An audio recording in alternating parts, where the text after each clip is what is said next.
Hello everyone, welcome to my channel. Ipapakita ko ngayon sa maikling video na ito, ang some of our footage kung ano ang ginagawa namin kapag hinahakot ang sugarcane. Typical na probinsya lang ang lugar namin, malayo sa city, hindi ka makakakita ng traffic, at syempre walang polusyon. Karaniwan lang sa mga daan namin ang maputik, at matubig, ayan lubog sa tubig ang gulong ng truck.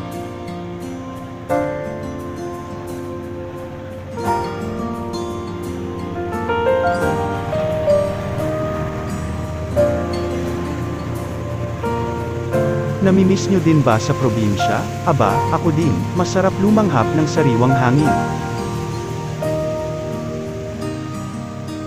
Pero teka, nahihilo ako sa video, maalugha, ay oo nga pala, rough road kasi, at mapuputikan pa ang cameraman. Anyway, thanks sa cameraman natin, shout out kay Romo.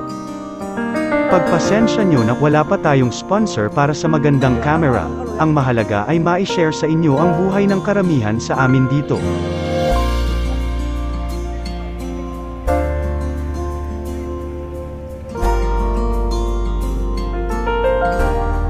Ang tawag sa truck na iyan ay Isuzu SKW all-wheel drive, kahit sabitin pa ni Nonoy, aba kayang-kaya yan.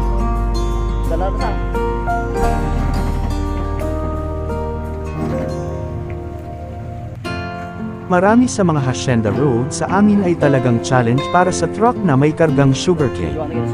Ang mga daan na ito ay shared road para sa iba't ibang sugarcane planters o magsasaka. Ang maintenance ng kalsada ay hindi madali para sa karamihan. Kaya naman ang truck na katulad nito ay ideal talaga para sa aming mga taga rito. Karaniwan na ang maintenance ng truck ay naaapektuhan din. Under chassis talaga ang mahalaga na secured at may regular check-up, approximately 500 meters ang layo nito yet to reach the main road. At sa situation na yan ay more or less 20 minutes pa ang duration para makalabas.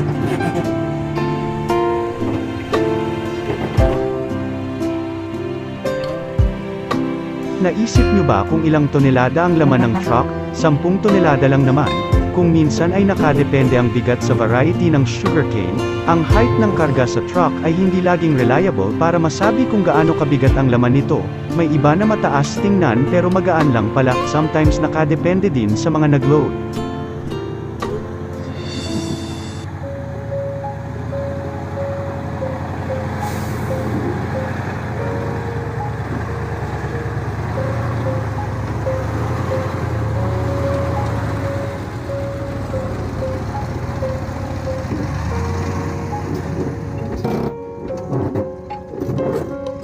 Parang siso lang diba, gustong gusto ko sumakay, slowly but surely lang sa pagmamaneho, buti na lang at may extra low ang truck, kapag high speed ang truck mas malamang na maraming masisira.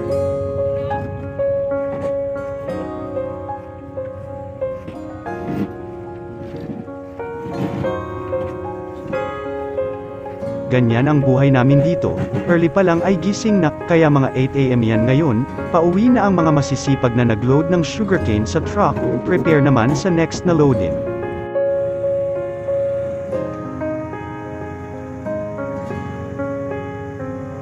Nakaka-enjoy din naman sa buhay natin ang makaranas ng simpleng buhay sa probinsya, kaya kung gusto nyo ng thrill, subukan nyo sumakay sa truck na may kargang sugarcane. Ano pa hinihintay nyo? Subukan nyo na. Kung nagustuhan mo ang video na ito, please hit the like button, feel free to leave any comment, mapapanood nyo din ang iba pa nating video, kaya please subscribe to my channel and hit the notification bell, para madali nyong makita ang iba pa nating i-upload na video. Maraming salamat sa panunood, see you!